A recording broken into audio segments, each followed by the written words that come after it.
We're going to read our passage here in Revelation 2, and then we're going to jump over to Revelation 17 as we start out. So we're going to start in Revelation 2.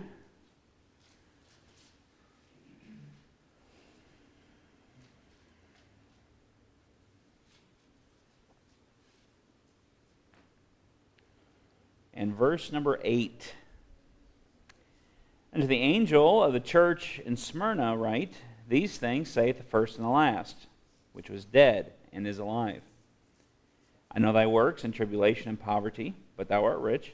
And I know the blasphemy of them which say they are Jews and are not, but are the synagogue of Satan.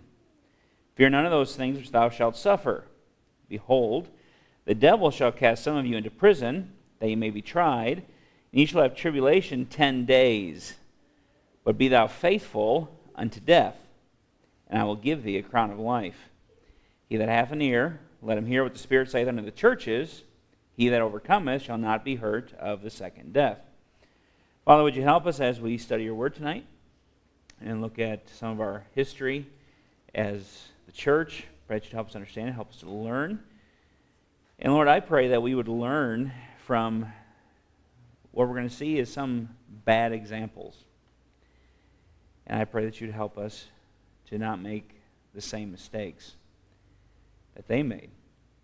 And it's mistakes that they made that have grievously impacted a lot of Christianity today, and has caused a lot of heartache and turmoil and suffering through the centuries. And Lord, I pray that you'd help us understand your word, help us understand its truth. In Jesus' name, amen. All right, so we are looking at the Smyrna period, or the Smyrna phase, I guess you could say, of church history. And we started that a couple weeks ago as we looked at this church. This is kind of your pre-Nicene era of church history. So this is not the time of the apostles, or the time just after that, which would have been the Ephesus period, which would have been the time of the what's called the Apostolic Fathers. Those were the men who knew the apostles personally. Now we've moved into an era that is after that, but it's before the Council of Nicaea. And what's going to take place, the Council of Nicaea, is really the official merging of church and state together. So we'll talk about it again at the end of this. But in 313, Constantine issues his edict of toleration for Christianity, which doesn't make Christianity necessarily the formal religion of the empire, but he grants toleration to Christianity within the empire. But then in 325, something takes place, because within Christianity there arose a huge debate over the deity of Jesus Christ. One man, a bishop, his name was Arius, and he taught that Jesus was a man and became the Son of God, but he was not actually divine. So when we think of the Jehovah's Witness doctrine that Jesus is the Son of God, but he's not the second person of the Trinity, that he's just a man, that's just Arianism. That's that old Arianism. And what Constantine wanted within the empire was unity. He didn't care which side they took on the issue, the church took on the issue. He just wanted them all to agree on one side or the other, whether it be a Trinitarian doctrine that Jesus is God, the Son, second person of the Trinity, or whether he be a man who became the Son of God. Whichever one of these the church decides on, he was fine with, just as long as they would decide on it and maintain that and be unified, because that's what he wanted. Now, the church did decide on officially recognize the Trinitarian doctrine that we hold to today, and pushed Arius and his followers out of the church. But what's unique about 325 AD at that Council of Nicaea is that Constantine, while he did not necessarily have input into it, he presided over the council. And so you have the merging of state and church together taking place, where Constantine, as Pontifex Maximus, the Roman pagan high priest, presiding over the Christian debate that's going on and this Christian council supposedly that's taking place. And so that's where you begin to see the beginnings of this whole idea of a pope is really with Constantine, but it will become official later on. I think it's in the 400s. But let's jump over to Revelation chapter 17 because this fits right along with that topic. Revelation 17, we have the whore of Babylon. And we're not going to take a lot of time to go in depth on this because we've really beat this horse till it's hamburger meat, pretty much. We talked about it quite a bit when we were going through Daniel, when we went through Revelation, when we went through Matthew 24 on 2 different occasions, when we went through Mark chapter 13, when we went through the series on how to study the Bible for yourself. We've gone through all of this multiple times, and it won't be the last time, but I don't think we need to go through it in depth right now. But let's look here at Revelation 17, beginning with verse number 1. And there came one of the 7 angels, which had the 7 vials, and talked with me, saying unto me, Come hither, I will show unto thee the judgment of the great whore that sitteth upon many waters. Now, it becomes obvious here. We have the imagery of a woman, and she's sitting upon many waters. So this is obviously not a literal woman. This woman is meant to picture something. And it's going to become even more obvious the more we work through here. In fact, it's going to straight up tell us that it's not an actual woman, that it's something else. The last verse of the chapter is going to tell us this. So we're dealing with something that pictures something else. So when it talks about her being a great whore, it's not talking about actual physical sexual immorality. It's talking about spiritual immorality. I mean, you go to the Old Testament, you read through the Old Testament, and Israel numerous times is called a whore because she has went astray from her vows and covenant between her and the Lord. And that's a spiritual thing. While there was the physical immorality that did go along with it, when the Lord refers to her that way, it's speaking of the spiritual aspect more than it is the physical aspect. And that's exactly what's taking place here. So we have the imagery here is that of spiritual fornication. That's the idea of what's going on here. And he says, with whom the kings of the earth have committed fornication, and the inhabitants of the earth have been made drunk with the wine of her fornication. Now, this is important because notice here he brings up the fact of the nations, the inhabitants of the earth, being made drunk with the wine of her fornication. He's about to tell us what that wine is in just a moment. So he carried me away in the spirit into the wilderness, and I saw a woman sit upon a scarlet-colored beast, full of names of blasphemy, having 7 heads and 10 horns. Now that should, if you're familiar with the book of Revelation, that should automatically take you back in your mind to Revelation chapter 13, where you have the beast that comes up out of the sea having 7 heads and 10 horns. It's the same beast, just 2 different periods of time. In Revelation 13, and this is where it can be kind of tricky, Revelation 13 is describing the second half of the tribulation period, the last 3.5 years, after the Antichrist destroys this woman. But what we're seeing here is what has taken place from the time of Babel, working its way up to the final end-time apostasy that's going to reach its culmination in the tribulation period for the first 3.5 years. And so during the first 3.5 years, this woman, whoever she is, this institution, whatever it is, and the Antichrist are going to be merged together. But then in the middle of the tribulation, he's going to kill her and overthrow her, and he's going to rule exclusively by himself. But so what's being described here essentially is almost like the last 4,000 years of human history. And so notice here, verse 4, the woman was arrayed in purple and scarlet color, decked with gold and precious stones and pearls, having a golden cup in her hand full of abominations and filthiness of her fornication. Okay, so now here we're getting a little bit more imagery. So in verse 2, the inhabitants of the earth are made drunk with the wine of her fornication. Here you have a cup in her hand filled with the abomination and filthiness of her fornication. Now notice here, keep going a little bit more. And upon her head was a name written, Mystery, Babylon the Great, the mother of harlots and abomination of the earth. Now in the New Testament, whenever you see that mystery, there's something to do with the church. Negative or positive, there is something to do with the church. We see this especially in Matthew chapter 13, where we're really introduced into this mystery idea within Christianity. Then in the New Testament. Verse 6, and I saw the woman drunken, here's that drunken again, with the blood of the saints and with the blood of the martyrs of Jesus. And when I saw her, I wondered with great admiration. So here's this woman. She has in her hand a golden cup, a chalice, and she's holding this up, and in it is the wine, which is the blood of the saints. And it says, the inhabitants of the earth have been made drunk with that wine. So this has been a global thing that has taken place. Whatever this institution is, it has been its desire to eliminate God's people from the earth. That has been its goal. That has been its objective since the beginning. Now let's keep reading.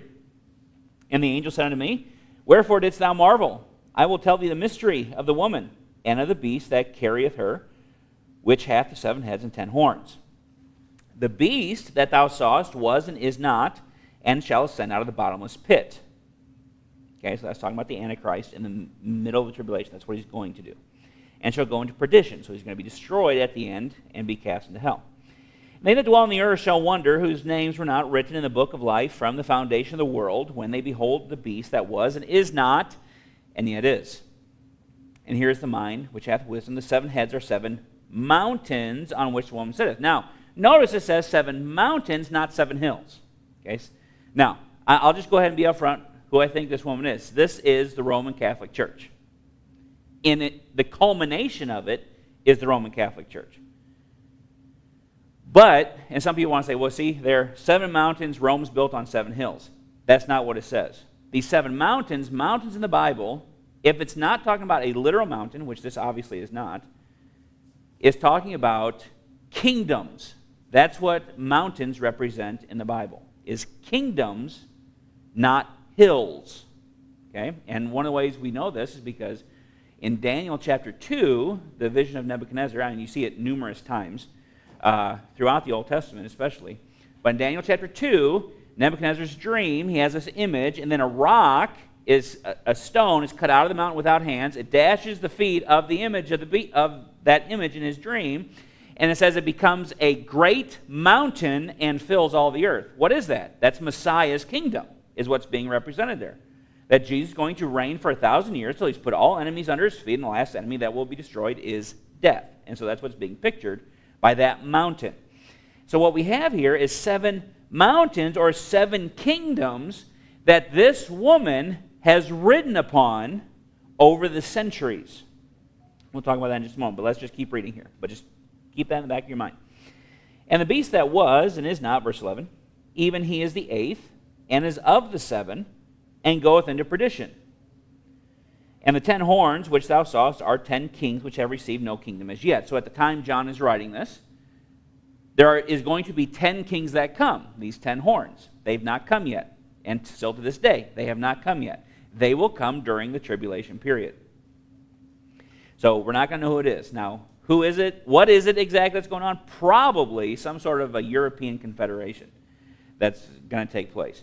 Or it could be that the entire globe is going to be divided into 10 regions. You know, there's been some speculation on that. Nobody knows, and frankly, it's not anything to get worried about because we're going to be gone anyway when that time comes.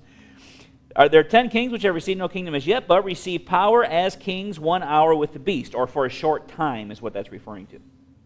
These have one mind, and shall give their power and strength unto the beast. Verse 14, these shall make war with the Lamb. Lamb shall overcome them, for he is Lord of lords and King of kings, and they that are with him are called and chosen and faithful. And he saith unto me, the waters which thou sawest, where the horse sitteth, are peoples and multitudes and nations and tongues. So now he's getting into the interpretation here. So this woman sitting upon many waters. These waters are nations and peoples and tribes and tongues. It's everybody. It's the entire world. So she has an influence over the entire world. Verse 16, the 10 horns which thou sawest upon the beast, these shall hate the whore, and shall make her desolate and naked, and shall eat her flesh, and burn her with fire. For God hath put in their hearts to fulfill his will, and to agree, and to give their kingdom unto the beast. So, they're going to kill the whore, and then they're going to give their kingdom to the beast. So for 3.5 years, these 10 kings, the first 3.5 years, these 10 kings are going to have some reign and authority in their region while the Antichrist is linked up with this whore. And then verse 18, the woman which thou sawest, what's the next word? Is. So at the time John's writing this woman is that great city which reigneth over the kings of the earth. Now, when John was writing, what city was reigning over the kings of the earth? Rome was.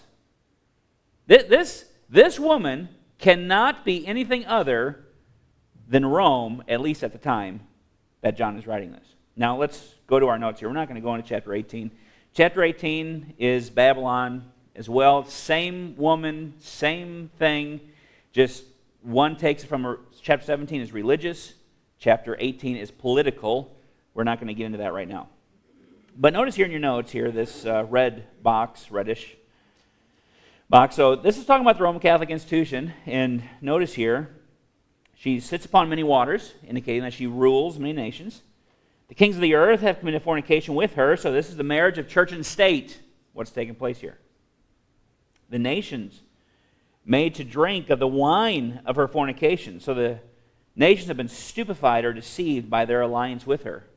And it's interesting as you look through history, the Roman Catholic Church itself did little of the persecution, but it authorized the kings and those nations to eliminate the Christians, which is really interesting. So, yes, the Catholic Church was behind it and authorizing it, but was using the kings of the earth to do it. John, a scarlet-colored beast, which led by the Antichrist. This is the culmination of the mystery of iniquity. So you remember in 2 Thessalonians chapter 2, Paul is talking there in 2 Thessalonians chapter 2 that the man of sin will be revealed, who opposes and exalts himself above all that is called God, or that as God sitteth in the temple of God, showing himself that he is God. And then Paul says, but now listen, that's in the Greek. The mystery of iniquity doth already work. Only he who now letteth will let until he be taken out of the way. So Paul says that revelation of iniquity that's going to take place in the tribulation period with the man of sin, the Antichrist, he says the religious aspect of that is already at work in his day. It was already going on. Jesus told us this too in Matthew chapter 13. He says the kingdom of heaven is as a woman which took 3 measures, took leaven and hid into 3 measures of meal until the whole was leavened. And so we have that exact same imagery. That's that mystery of iniquity, that incorporation of just a small amount is all it takes to leaven, a little leaven, leaveneth the whole lump, Paul tells us. And so that little bit of leaven, that false doctrine, that hypocrisy, that religious error and political error, all getting merged together, put into the church, that lump, that 3 measures of meal, and it begins to leaven and permeate. And what we see in Revelation chapter 17 is the end result of what that's going to be. What we've seen throughout history has been bad the last 2,000 years. But what's going on in the tribulation period, that final apostasy, is going to be even worse than what it has been. It says that she sits upon, we see the 7 heads, which are 7 mountains. This refers in part to Daniel 2 in the time of the Gentiles, because we have that image there that refers to the times of the Gentiles.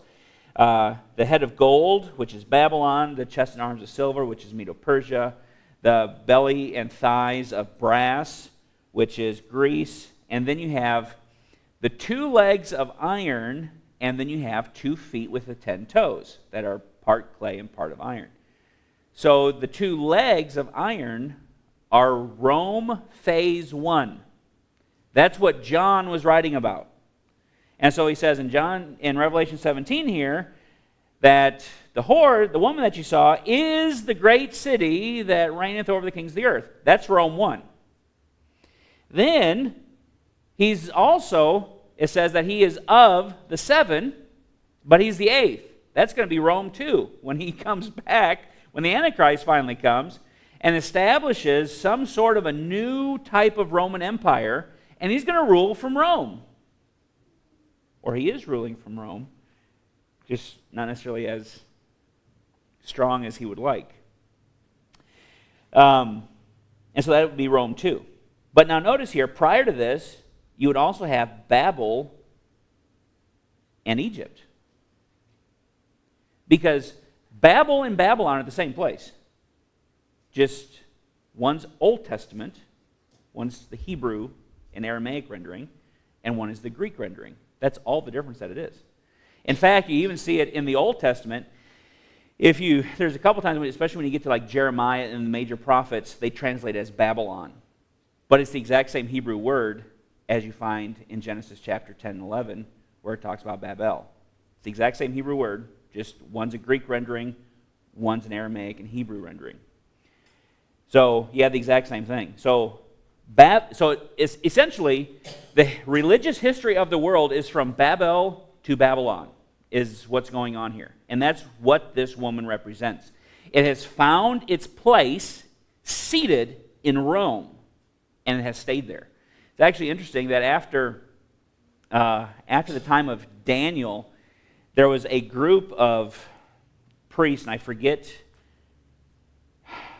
what their names were. It was after the Medo-Persian Empire, but they migrate from Babylon, and they actually come up to Pergamus initially, which is interesting because if you go back to chapter 2, again, of Revelation, they're going to migrate to Pergamus, and they're going to set up mystery religion there. And if you look at the next church age that we're going to look at here, is Pergamus, which means much marriage. It's where we see the marriage of church and state. And look at verse 13. I know thy works and where thou dwellest, even where Satan's seat is, where Satan's throne is. But something else that was interesting is they didn't stay in Pergamus too long. Not long after that, somewhere around this period of time, they actually migrate from Pergamus to Rome. And so this religion from Babylon, migrates across Asia and then up into Europe and Rome. And it is from Babylon, with the dispersion of the tongues and the people all over the world, that false religion spread everywhere. That's why this woman is called the mother of harlots and abominations of the earth. That's why when you look at all the world religions, they're very similar. All the false religions are very similar. And they all have pyramid structures. What do you think the temple, the Tower of Babel looked like? It was a ziggurat. It was a pyramid-type structure, and that's why all of a sudden, out of nowhere, all of these major civilizations appear on the scene, and they all have a very similar religion, all have very similar architecture, same structures. Why? Because they all come from that mystery religion of Babel and spread out. And that's exactly what's going to happen again. They're all coming back together. There's a big movement now within Protestant Christianity and evangelical Christianity of people deconverting and going back to Roman Catholicism. And it's like all the time. Almost every week you can see the testimony of somebody who they were formerly a Protestant pastor, and now all of a sudden they've gone back to Roman Catholicism. And why is that? It's because they have been taught that Roman Catholicism was the true church that went apostate, and so all that they're doing is going back to their roots, essentially. But that's not it at all. Roman Catholicism broke off. Actually, it was kind of kicked out of the churches. That's what we're going to look at today. So let's get down here, the bold type underneath that box. So that's where the apostasy is headed. So John gives us a glimpse of what's in the future after we're gone, how bad this is going to be. So how do we get from the church, the book of Acts, and its primitive purity, to the whore, the mystery of Babylon? How did it go from one to the other? Well, let's look at Colossians. Colossians 2.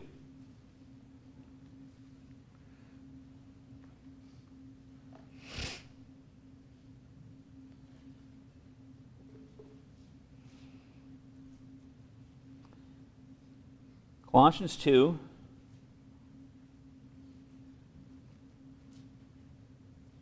and verse number 8. Paul warns the church, beware lest any man spoil you through what? Philosophy and vain deceit, after the tradition of men, after the rudiments of the world, and not after Christ. So this is how we go from the book of Acts to the whore of Babylon. It's philosophy. The traditions of men, vain deceit. And we'll see that as we work through this.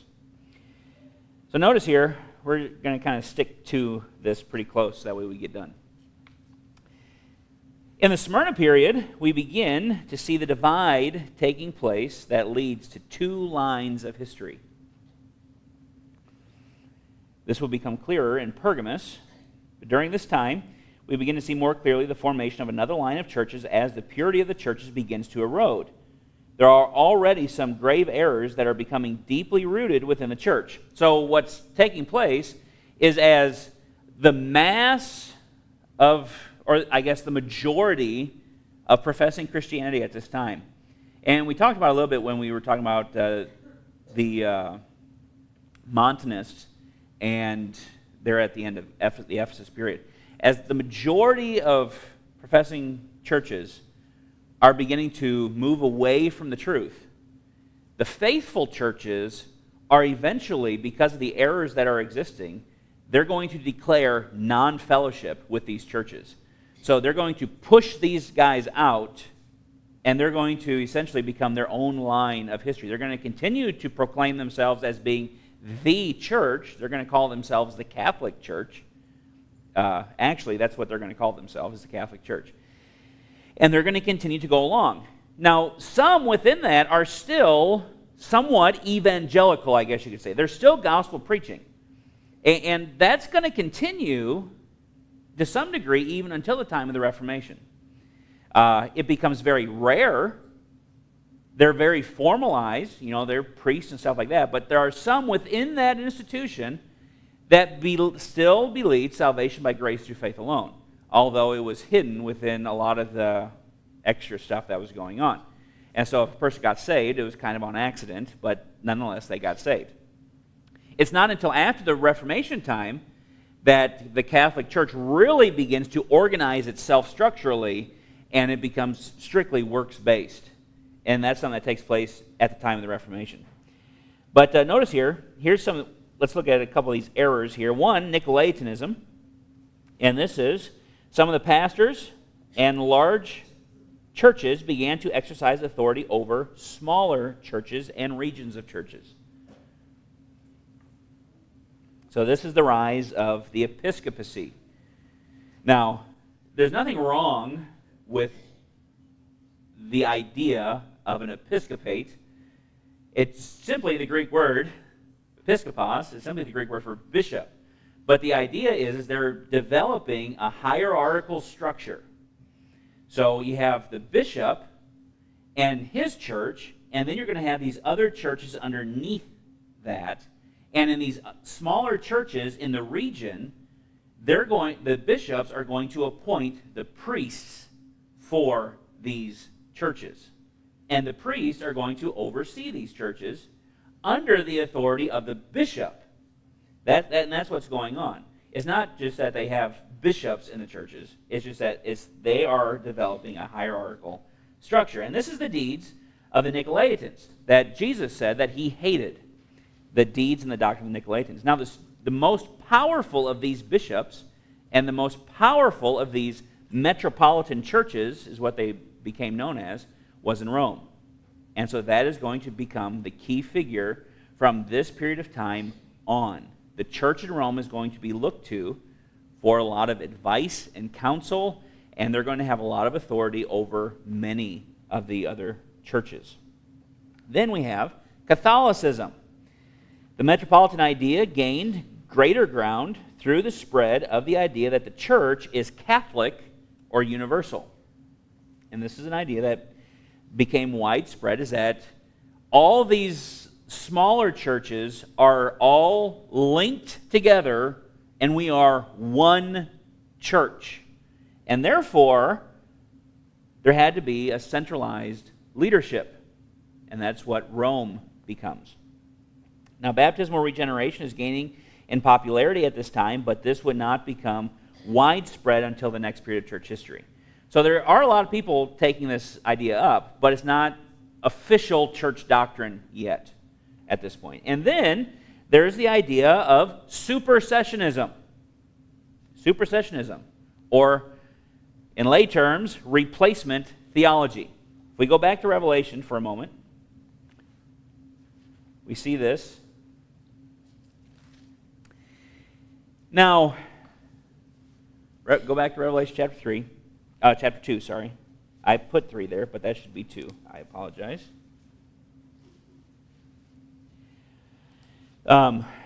This is one of the things that you find a lot with today amongst those who are Reformed in their doctrine. The Catholics believe this as well, is that the church has replaced Israel. And so now the church is the new Israel. Okay? This is not a new doctrine. It's actually, we see it here in Revelation chapter 2, verse 9. Jesus says, I know thy works, and tribulation, and poverty, but thou art rich, and I know the blasphemy of them which say they are Jews and are not, but are the synagogue of Satan. That's pretty interesting. Here's a group of people saying, oh yeah, we're Jews. No, you're not. That's blasphemous, Jesus says.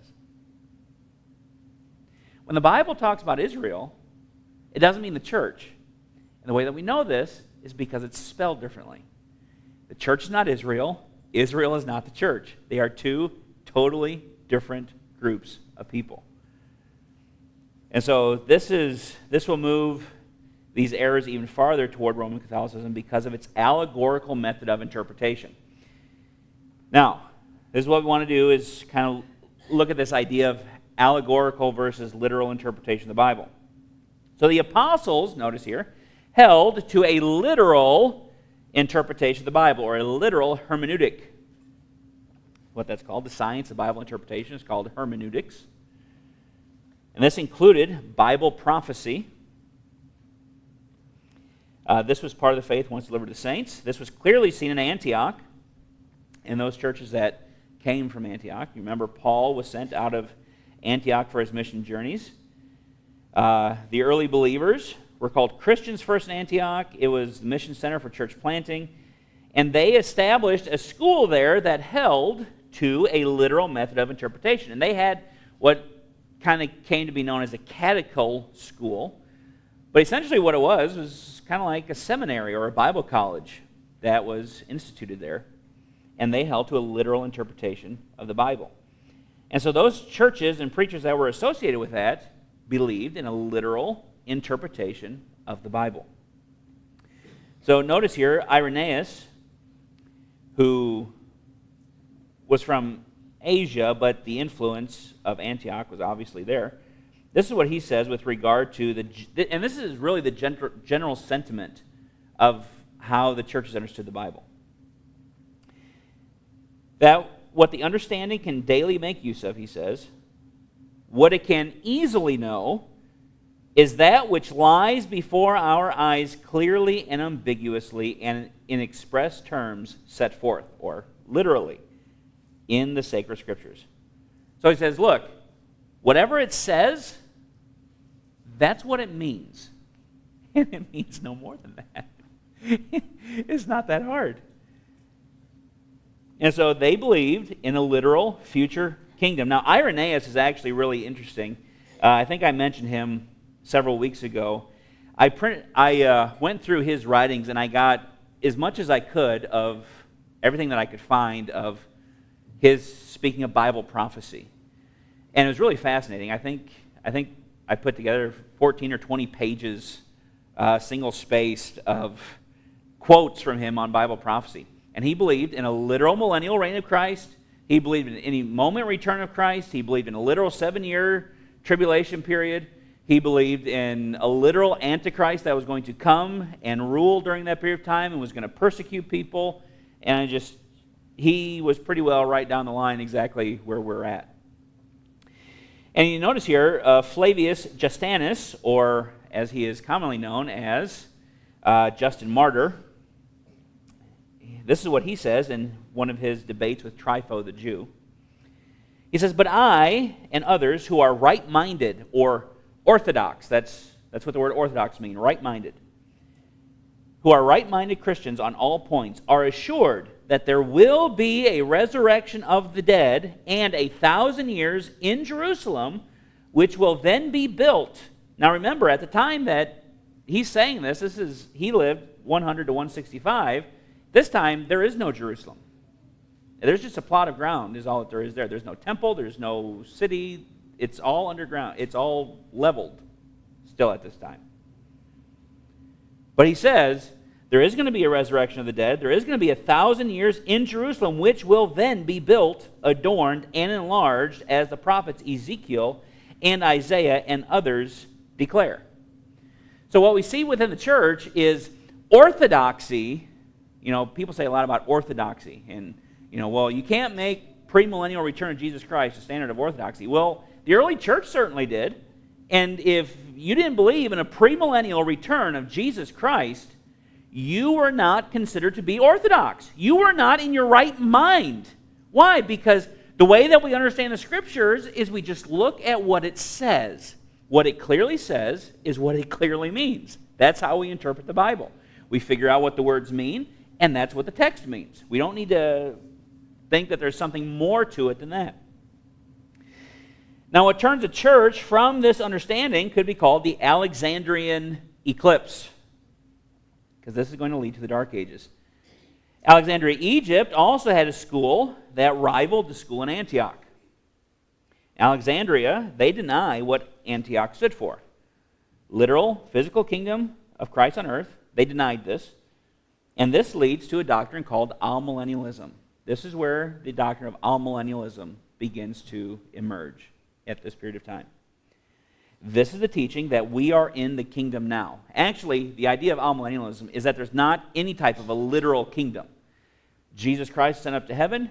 Now he is presently reigning, ruling and reigning on the throne, and he's spiritually reigning through the church. And so the church is going to kind of take over the world and fill the earth. That's the idea of amillennialism. This will later be codified through Augustine's influence. They introduced into the New Testament the method of interpreting the Bible, which began with Philo, called allegorizing. So Philo was a Jew that lived about 200 years before Jesus, is who Philo was. And he was a Jew that lived in Alexandria. And while he loved the Scriptures, he also had a love for Greek philosophy. And so what he wanted to do was to merge the Greek philosophy with the Bible. A lot of it was Plato's philosophy. Plato, I was studying up on him some last week, and really kind of fascinating the conclusions that he came to on some things. Because without the influence of the Scriptures, merely through deductive reasoning, human reasoning, he came to the conclusion that there is one true God who exists as three persons. One is the Father, who originated all things. The second person of that Trinity is the Logos, who comes from the Father. And then from the Logos comes the Spirit. very similar, not exact, but similar to what we believe about the one true God and the Trinity, which proves two principles of Scripture. One, exactly what Romans chapter 1 tells us, is that the invisible things of Him from the creation of the world are clearly seen, being understood by the things that are made, even His eternal power and Godhead, so that they are without excuse. So, if man takes the time to observe the universe around him, he's going to come to various conclusions about God. And he can even become right in, or close to right in his conclusion, that there is one true God and He exists as three persons. But it also proves another conclusion, another point of Scripture, and that is in 1 Corinthians chapter 2, where it says that the world, by wisdom, knew not God. Because even though he had a general right understanding as far as one true God and existing as three persons, he was wrong in many of his conclusions, because he believed that, this is Plato, Plato believed that all matter in the universe eternally existed. And that matter has within it its own defiled soul.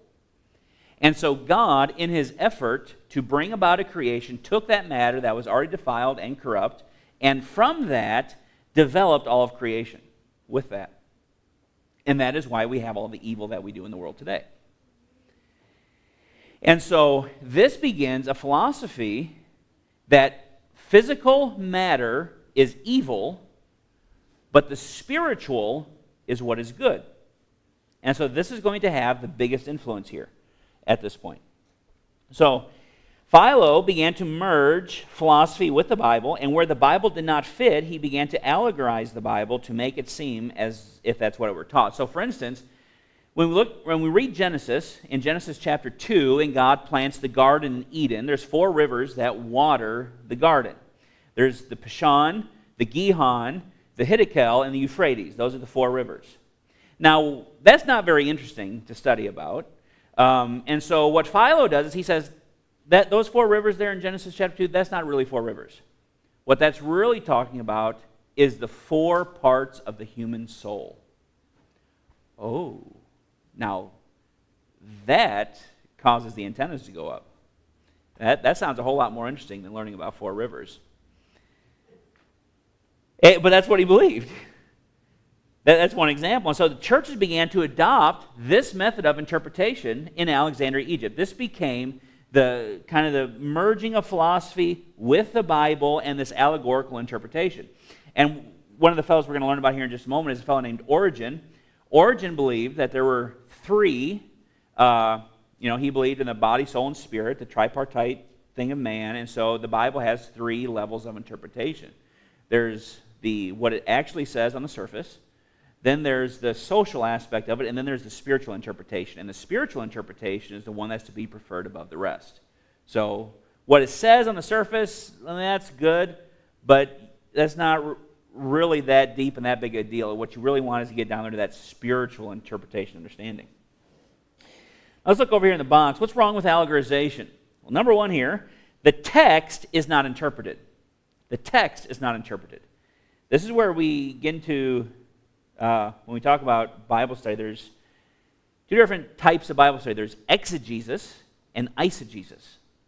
So exegesis is where I read, it comes from the Greek, ek, to bring out of. And so if I read the text, I am taking out of the text what the text says. That's the literal interpretation of the Bible. Eisegesis is where we read into the text. So I have a presupposition, some idea that I already have, and I want to find it in the Bible, and so I'll find passages that seem to teach that very thing. Let's look at an example of this. Maybe we won't finish, but we might. I don't know. Let's go to Nehemiah chapter 3. Nehemiah chapter 3 is where Nehemiah is rebuilding the city of Jerusalem. And Nehemiah chapter 3 is talking about the gates of the city. And probably all of us at one point or another have heard a sermon on Nehemiah chapter 3 talking about these gates and what they mean for our spiritual lives.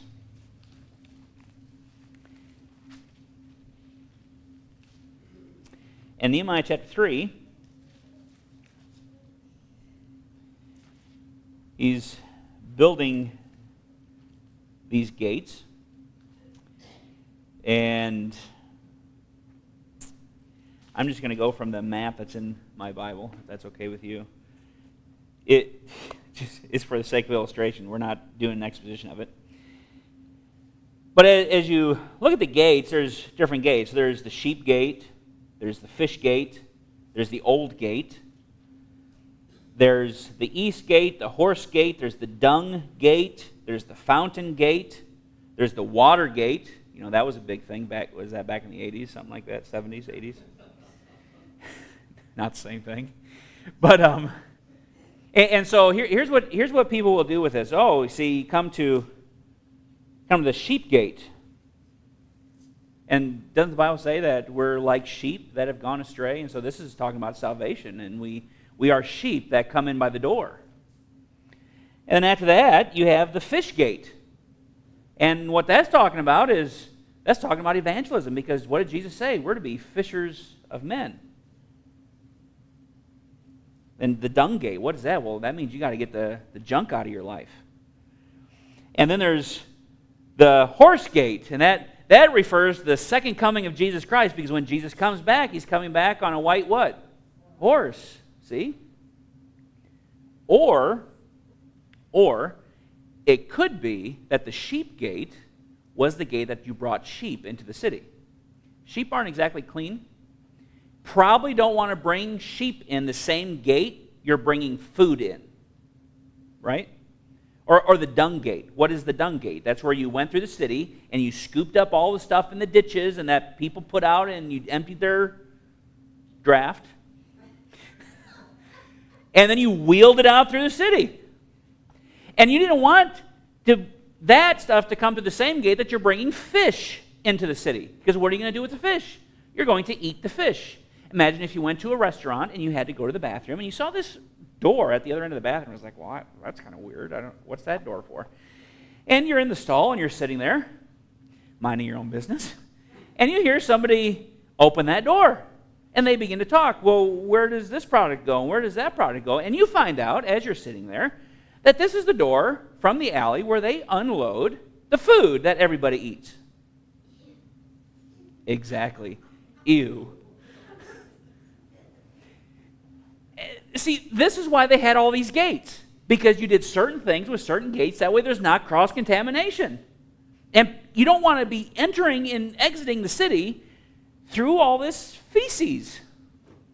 Right? You know, you go to Mackinac Island, walk around, you're just kind of dodging. It's like, man, where's that dung gate when you need it? See, and so this is the difference between an exegetical, literal interpretation and an allegorical, eisegetical interpretation. These are merely gates. Now, is that kind of boring? Maybe, probably. Is that going to bless you spiritually? Somehow, and it's all the Word of God, and it's all important, and it's profitable for us, but that's the type of thing that goes on. And that goes on in churches all over the place. Secondly here, the authority is transferred from the text to the interpreter, and that's convenient, because now instead of, if somebody disagrees with you, who's going to question it? Right? You know, man, I have this radical interpretation, man, it just makes a lot of sense. I mean, you just really got to get in the right mind and see it this way and all these things. And I can write a book. And man, if you want this interpretation, you want to understand it better, you got to get all the books, you got to watch all the movies, you got to hear all the lectures and stuff like that. And that's how we're going to do that. That's convenient. But who's going to question me? I become the authority, because who's going to check it? Who's going to say otherwise? There's no way to test the interpreter. You know, it's just, this is what it means to me. Oh, okay. Well, this is what God told me. Oh, okay. I thought he already said it all that he was going to tell us. And there's no mechanism for controlling the interpreter's imagination. Who's going to put a restraint on it? Because you can just go with this thing and just keep running and running and running, and people come up with some weird things. Now, let's notice here. Let's go through the rest of this here real quick. I think we can do this. I don't think we have to look up any other scriptures. So this brings us to a fellow by the name of Clement. This is Clement of Alexandria. There was also before this a Clement of Rome. Clement of Rome was a good guy. Clement of Alexandria, not a good guy. And so he was supposedly led to Christ by Pantanius, a pastor in Alexandria, but eventually he takes the church and continued the school at Alexandria, and he sought to merge the philosophies of Philo with Christ's teaching. And he was a Christian, supposedly, Christian Platonist, or a follower of Plato. And he quoted Plato and other philosophers as readily as he did the scriptures, and he interpreted the Bible through Platonic concepts. So that's that allegorical method, and that physical is bad, spiritual is good. He viewed the Jews as mere helpers, while Christians were those considered fit to rule in the kingdom. And this becomes the origin of replacement theology. And his most dedicated student was Origen. Now, Origen, who is sometimes held in high esteem as a church father, is that after intense persecution, Clement left the college in the hands of Origen in 202.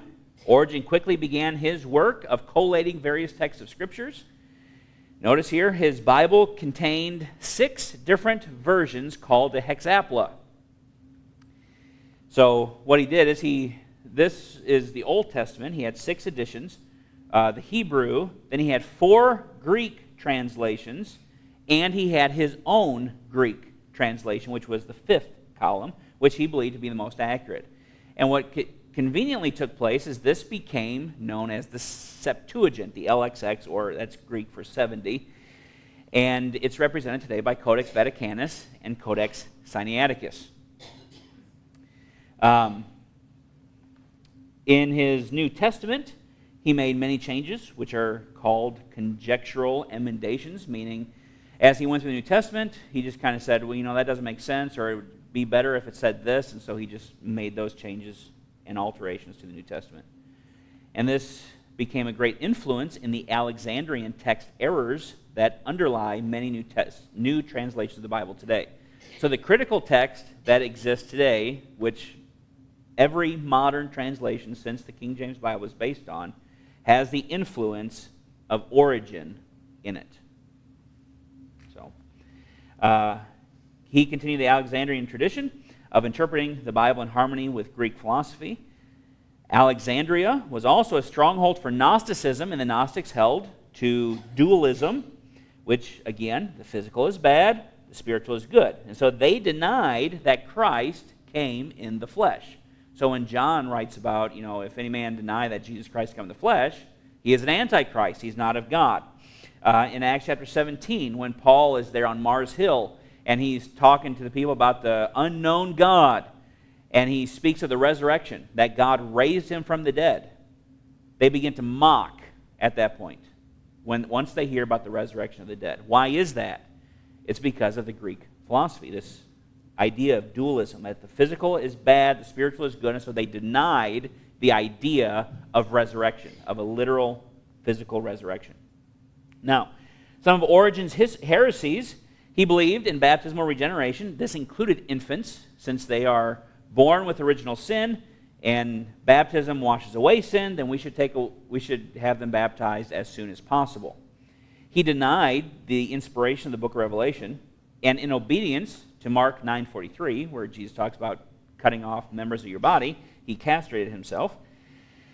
He denied the existence of hell. He believed in purgatory. He believed in the pre-existence and the reincarnation of the soul, and he further developed a method of allegorical method of interpretation. He also believed in universal salvation, including many devils and stuff would even eventually get saved.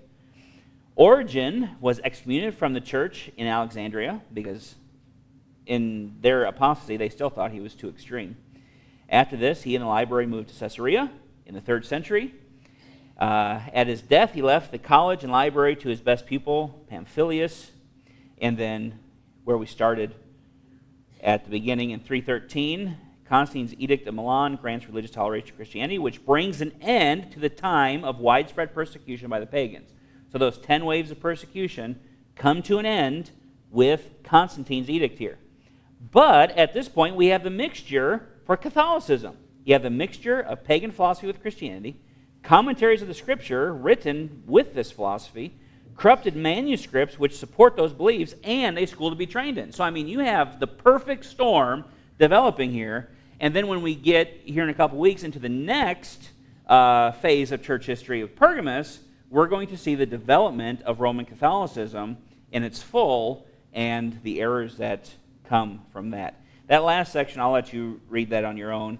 It's from B.H. Carroll, and essentially it kind of sums up what we just went over. Any questions on any of that?